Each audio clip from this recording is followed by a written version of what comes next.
1917, um grupo de arqueólogos exploravam o Egito em busca de artefatos e de escritos históricos, quando em certo momento, o líder da expedição, o inglês James Handel, encontrou uma série de papiros antigos com escritos que datavam do século IV. Aqueles papéis pareciam conter informações muito importantes a respeito daquela civilização, mas diferente do que todo mundo pensava, James não tinha encontrado um hieroglifo, muito menos uma maldição faraônica. O que James tinha na mão era um dos manuscritos mais importantes da história da igreja. Hoje nós vamos conhecer uma história fascinante e confesso que até um pouco desconhecida pelos católicos.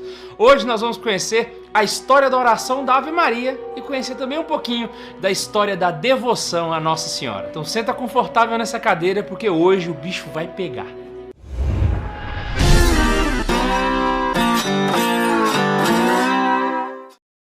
A oração da Ave Maria é sem dúvida uma das orações mais importantes da igreja. Ela recheia o rosário, está presente nas devoções pessoais e é ensinada pelas crianças antes mesmo delas entrarem na catequese. Ou pelo menos deveria, né? Mas você já se perguntou de onde que vem essa oração? Quem foi que decidiu que os versículos iam ser colocados nessa sequência e que as súplicas seriam colocadas nessa ordem? Diferente do que muita gente pensa, essa oração demorou mais de 1 milênio para ser composta e as suas origens remetem desde antes do nascimento de Cristo. E é por isso que, para entender ela, a gente vai fazer uma viagem no tempo. Todo mundo sabe, ou pelo menos deveria, que as primeiras partes da oração da Ave Maria são 2 versículos. Começa com a saudação do anjo Gabriel a Nossa Senhora, Ave Maria, cheia de graça, o Senhor é convosco. E depois continua com a saudação de Isabel a Maria quando ela vai visitar ela lá nas montanhas de Judá. Bendita sois vós entre as mulheres, bendito é o fruto do vosso ventre. E aí nós completamos com Jesus e o restante. Essas 2 falas, elas são anteriores ao nascimento de Cristo.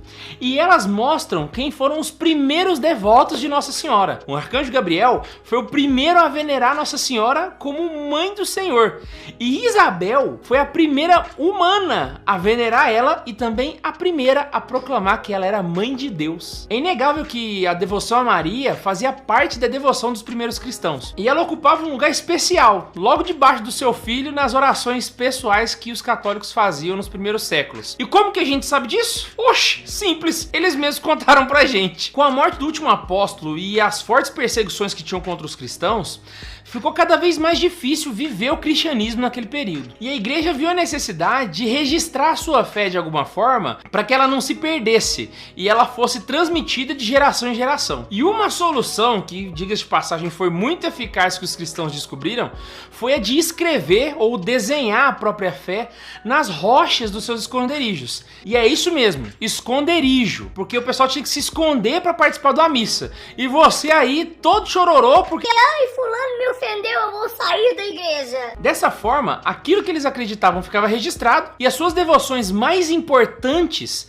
ficavam fixas para que novas gerações pudessem ver e aprender. E foi dessa forma que a fé católica foi entregue aos mais novos. A igreja que pregou a fé para o povo foi a mesma que escreveu a fé nas cartas, também é a mesma que pintou a fé nas pedras e também foi a mesma que reuniu a fé na Sagrada Escritura. O nome disso é passar a fé adiante, entregar a fé para os outros, ou em latim, traditio, que a gente conhece como tradição. E é exatamente por isso que a gente gosta de colocar imagens em todos os lugares. Eu tenho um crucifixo na minha mesa de trabalho, eu tenho uma imagem de Nossa Senhora ali. Você deve saber de pessoas que têm imagem de Nossa Senhora em casa, eu tenho um quadro dela na minha sala.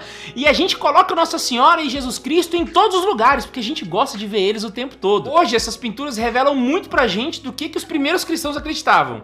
E uma das coisas que eles deixaram claro é que eles amavam muito Nossa Senhora. E no anseio de preservar aquilo que era valioso para eles, os cristãos pintaram muitas vezes Maria nas paredes das catacumbas. A mais antiga delas data do século II, por volta do ano 150 depois de Cristo, e está nas catacumbas de Priscila, em Roma. E vale lembrar, essa é a imagem mais antiga encontrada. Não significa que foi a primeira a ser pintada. A devoção a Nossa Senhora é muito mais antiga que isso. No período dessa imagem, o apóstolo São João tinha morrido fazia pouco tempo e as perseguições estavam no auge. Se isso não é igreja primitiva, eu não faço ideia do que seja. E pira só que bonito. A imagem mais antiga que a gente conhece de Nossa Senhora é ela amamentando o menino Jesus. a mulher que amamenta o próprio Deus, a representação mais profunda da Theotokos. Véi, dá um retiro inteiro, só essa imagem. Essas pinturas e manuscritos são base de muitas informações que a gente tem do cristianismo primitivo. E era exatamente isso que James Handel estava procurando no Egito. James tinha viajado para lá para procurar relíquias do cristianismo primitivo. E após várias escavações, James, que era um convicto protestante, estava enfim nas mãos com um manuscrito dos primeiros cristãos. Era de fato um manuscrito autêntico, que continha ali a fé dos primeiros. Tinha aquilo que a igreja primitiva acreditava. Enfim, ele poderia contemplar o puro cristianismo, sem as deturpações e idolatrias que a igreja inventou ao longo dos séculos. E eis que James pega nas mãos um pequeno manuscrito em grego antigo e lê: abaixo de sua compaixão, nós nos refugiamos, ó Theotokos. Não despreze nossas petições em tempos de angústia, mas resgata-nos dos perigos. Única pura, única abençoada. É o quê? James tinha acabado de encontrar o mais antigo manuscrito da Subtum Praesidium Sancta Dei Genetrix, que no Brasil a gente conhece como aquela oração: a vossa proteção recorremos, Santa Mãe de Deus. A mais antiga oração a Nossa Senhora de que se tem notícia. James tinha acabado de ver com os próprios olhos. O verdadeiro cristianismo é profundamente mariano. Glória a Deus. Sem sombra de dúvidas, essa oração foi muito rezada por Santo Agostinho. E também foi nesse período que estava em construção a primeira igreja Nossa Senhora da história. E não é Santa Maria Maior para quem chutou, mas sim a Igreja de Maria em Éfeso, que foi também a sede do famoso Concílio de Éfeso. Esse papiro foi enviado para estudo e hoje a gente conhece como Papyrus Highlands 470 e se encontra na biblioteca da Universidade John Highlands em Manchester, no Reino Unido. Essa oração foi a base para as orações de Nossa Senhora que nós temos tanto no Ocidente quanto no Oriente. E foi nesse contexto que a oração da Ave Maria foi surgindo espontaneamente, ou melhor dizendo, sob a ação do Espírito Santo. Como eu falei no início desse vídeo, os dois primeiros versos da oração são trechos do Evangelho de Lucas. Mas na Sagrada Escritura, eles não se encontram em sequência. Quem foi que colocou em sequência? Quem foi que foi lá e juntou e que compôs? Falou assim, não, vou colocar uma pertinho da outra. Bom, pra falar a verdade, essa informação ela se perdeu com a história.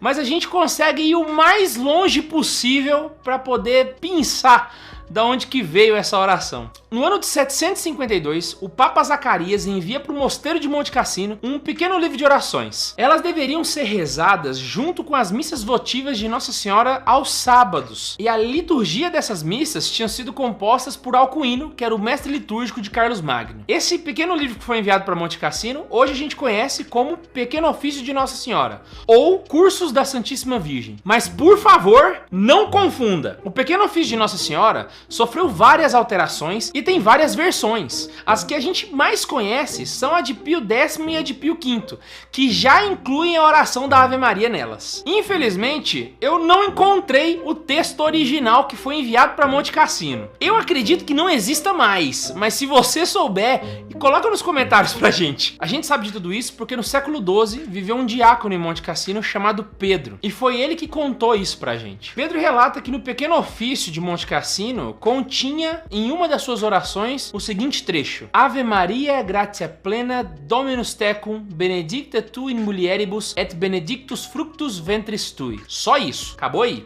O manuscrito mais antigo que a gente tem desse trecho data de 1030 e se encontra no Museu Britânico. E segundo estudiosos, foi exatamente nesse período de 1030 que esse trecho da oração foi deixando de ser exclusivo da liturgia e passou para a devoção pessoal dentro dos mosteiros. Provavelmente essa foi a versão que São Domingos Gusmão rezou na primeira vez que ele recitou o Santo Rosário. E na Igreja Ortodoxa a gente também encontra essa oração, só que um pouquinho diferente. Mãe de Deus, Virgem, regozija. Maria cheia em graça, o Senhor é contigo. Bendita és entre as mulheres, e bendito é o fruto de teu ventre, pois portas o Salvador de nossas almas.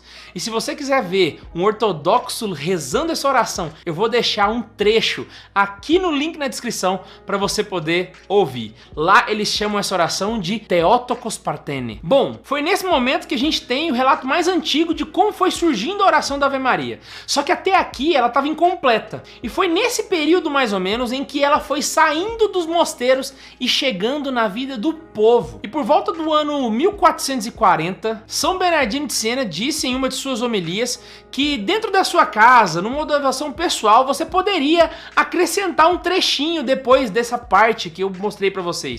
E o trecho que você iria acrescentar é mais ou menos como: Santa Maria, rogai por nós pecadores. E foi aí no século XV que o frade franciscano e hoje beato Antônio Stronconi escreve um livro de orações e lá, pela primeira vez, se encontra a seguinte oração: Ave Maria, gratia plena, Dominus tecum, benedicta tu in mulieribus et benedictus fructus ventris tui, Jesus. Sancta Maria Mater Dei, ora pro nobis peccatoribus, nunc et in hora mortis nostre. Amém. E é nesse livro que se encontra pela primeira vez na história a oração da Ave Maria, assim como a gente reza. A oração ganhou o povo, a população começou a rezar, e foi assim que poucos anos depois, na festa da Anunciação de 1568, o Papa Pio V promulga um novo breviário e coloca como antífona a oração da Ave Maria. Nascia então uma das orações mais importantes para mim, para você e para todos os católicos ao redor do mundo. Essa oração já fez vários santos, e você sabe muito bem que depois de São Domingos Gusmão é praticamente impossível ser santo sem rezar o rosário. E logo, é impossível